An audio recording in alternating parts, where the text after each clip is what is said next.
Are you overwhelmed by the W-4 form and worried about overpaying or underpaying your taxes? Well, we're here to simplify the process for you step by step. Welcome. I am absolutely thrilled to guide you through this explainer today, where we're going to completely demystify the 2026 W-4 form.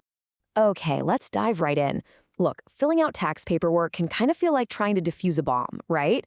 Like cutting the wrong wire means a massive tax bill next April. But it honestly doesn't have to be that way. Today, I promise we're going to break down every single part of this form. We're going to protect your paycheck and give you total control over your financial health.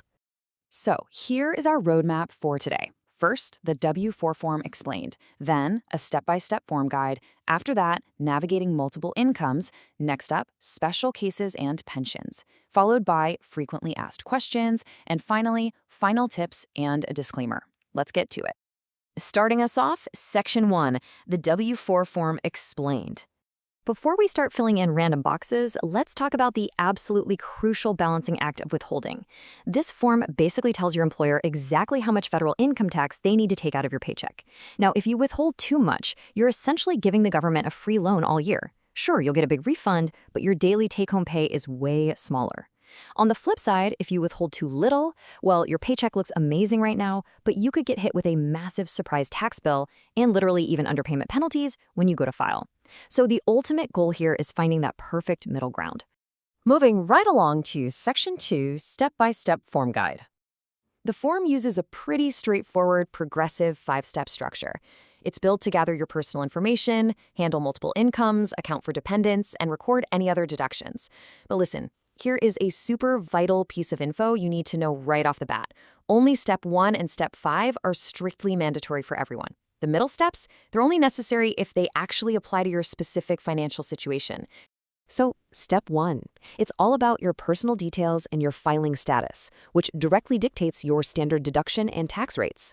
But here's a critical warning. If you just failed to submit a completed W-4 to your employer, they are legally required to default your withholding to the higher single rate with zero adjustments. You definitely, for sure, do not want that to happen by accident. All right, Section 3, navigating multiple incomes. The IRS gives you 3 distinct options to handle multiple incomes in Step 2. Option A uses an online estimator, Option B has you use a manual worksheet, and Option C is simply checking a box.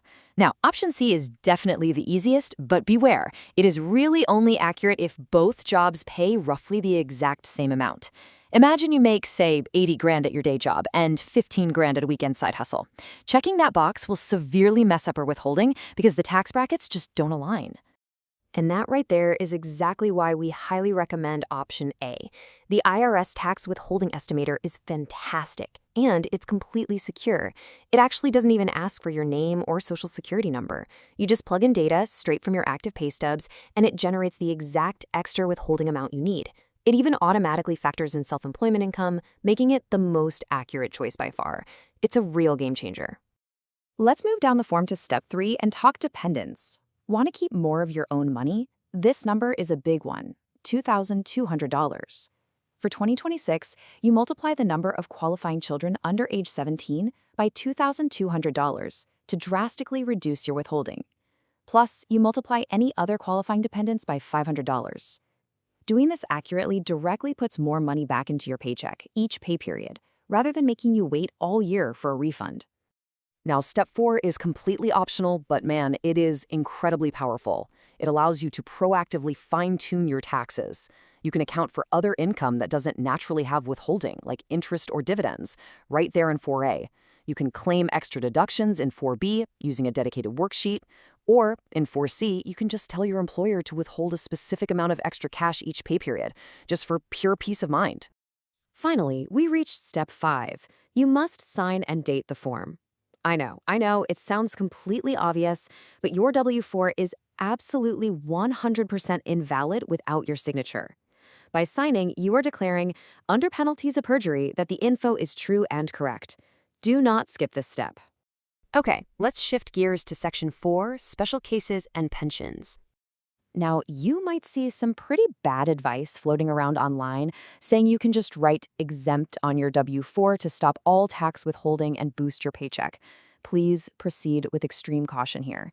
Claiming exempt status has very strict statutory guidelines. And remember what we just said, you are signing this form under penalty of perjury. No joke. To legally claim exemption from federal withholding, you have to pass a strict two-part test. First, you must have had zero federal income tax liability in the previous year. And second, you must expect to have zero liability in the current year. Also, this status actually expires. You have to submit a brand new W-4 claiming exempt status by February 15th or 16th, depending on the calendar year, annually. Oh, and one more thing. Non-resident aliens generally do not qualify for this exemption at all. Now, what if you're a retiree receiving periodic pension or annuity payments? Well, the standard W-4 actually doesn't apply to you. Instead, you'll use a specific form tailored just for retirement income. It's called the W-4P. And for retirees who want to manage their own estimated tax payments instead of having taxes taken out of every single pension check, the W-4P makes it incredibly simple. You can choose to completely opt out of federal income tax withholding just by checking a specific no withholding box. It's located right below Step 4C. You just check it, sign the form, and you're good to go. Let's wrap up the specifics and move to Section 5, Frequently Asked Questions. So, the ultimate question everyone always asks is this: do I actually have to fill this out every single year? Well, the short answer is no, unless, of course, you're claiming that exemption we talked about. But the more accurate, practical answer, you should absolutely update it whenever your financial life shifts. Major life events are your main trigger to revisit the W-4. We're talking getting married, getting divorced, having a baby, picking up a new side hustle, or starting a freelance business. Or, frankly, if you filed your taxes last year and were shocked by a massive tax bill or even a giant refund. All of those are massive signals that your withholding is just out of balance and you need to submit a new form to your employer to fix it. All right, almost done. Section 6, final tips and disclaimer. Before we let you go, I do need to make sure we cover our bases here. This explainer is strictly for informational purposes only. Everyone's tax situation is incredibly unique, and tax laws do change over time. So please, consult with a qualified financial advisor or a tax professional for personalized advice before you make any major changes to your tax strategy. The information we went over today should not be construed as formal financial advice. But look, by understanding the W-4, you're no longer just guessing and hoping for the best every April. You're actively optimizing your take-home pay. Now that you hold the keys to perfectly balancing your paycheck, what will your 2026 W-4 reveal about your financial future? Take control and make your money work for you. Thanks for joining me on this explainer today.